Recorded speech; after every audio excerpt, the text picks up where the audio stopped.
നിലമ്പൂരിൽ രാജിവെച്ച അൻവർ കേരള രാഷ്ട്രീയത്തിൽ ഇല്ലെങ്കിലും നിലമ്പൂരിലെങ്കിലും കിങ് മേക്കറാകാൻ ഇറങ്ങിത്തിരിച്ചയാളാണ്.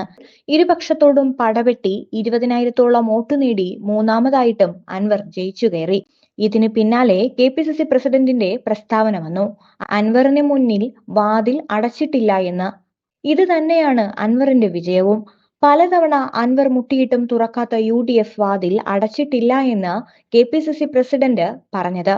എന്നാൽ നിലമ്പൂർ ഉപതിരഞ്ഞെടുപ്പ് ഫലപ്രഖ്യാപനത്തിന് പിന്നാലെ PV അൻവർ നടത്തിയ പ്രസ്താവനയോട് നോ കമന്റ്സ് എന്ന് പ്രതിപക്ഷ നേതാവ് VD സതീശൻ വീണ്ടും പ്രതികരിച്ചു. VD സതീശനോട് വിരോധമില്ലെന്നും അദ്ദേഹത്തിന്റെ നിലപാടുകൾ വേദനിപ്പിച്ചിട്ടുണ്ട് എന്നും അൻവർ പറഞ്ഞു. ഈ ചോദ്യം മാധ്യമപ്രവർത്തകർ ചൂണ്ടിക്കാട്ടിയപ്പോഴായിരുന്നു സതീശന്റെ പ്രതികരണം. ഞാനൊന്നും ആരോടും പറയുന്നില്ല. ഞാൻ ഇതുവരെ ആരോടും മോശമായൊന്നും പറഞ്ഞിട്ടില്ല. പണ്ട് 2 വാചകം പറയാൻ UDF എന്നെ ചുമതലപ്പെടുത്തി. ആ വാചകമല്ലാതെ വേറൊന്നും പറഞ്ഞിട്ടില്ല. എനിക്കെതിരെ മണിക്കൂറുകളോളം പറഞ്ഞ് ഒരു ചോദ്യം പോലും ചോദിക്കാതെ മാധ്യമങ്ങൾ ലൈവായി സംപ്രേഷണം ചെയ്തു. 8 ദിവസക്കാലമാണ് ഇങ്ങനെ ആഘോഷിച്ചത്. ഒരക്ഷരം അന്നും പറഞ്ഞില്ല, ഇപ്പോഴും പറയുന്നില്ല. UDF രാഷ്ട്രീയമായാണ് തിരഞ്ഞെടുപ്പിനെ നേരിട്ടത്. CPM നേതൃത്വം കൊടുക്കുന്ന LDF-ഉം UDF-ഉം തമ്മിലായിരുന്നു മത്സരം. വേറെ ഒന്നിനും ഞങ്ങളെ കിട്ടില്ല.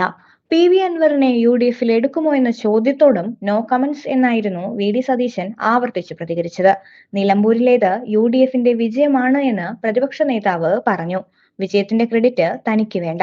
UDF ഒറ്റക്കെട്ടായാണ് പ്രവർത്തിച്ചത്. ഞാനൊന്നും തീരുമാനിച്ചിട്ടില്ല. എനിക്ക് പ്രത്യേകിച്ച് ക്രെഡിറ്റ് ഒന്നും വേണ്ട. UDF 2026-ൽ കൊടുങ്കാറ്റായി അധികാരത്തിൽ തിരിച്ചെത്തും. അതിനുള്ള സംഘടനാ വൈഭവം ഞങ്ങൾക്കുണ്ട് എന്നും UDF തെളിയിക്കുമെന്ന് VD സതീശൻ പറഞ്ഞു.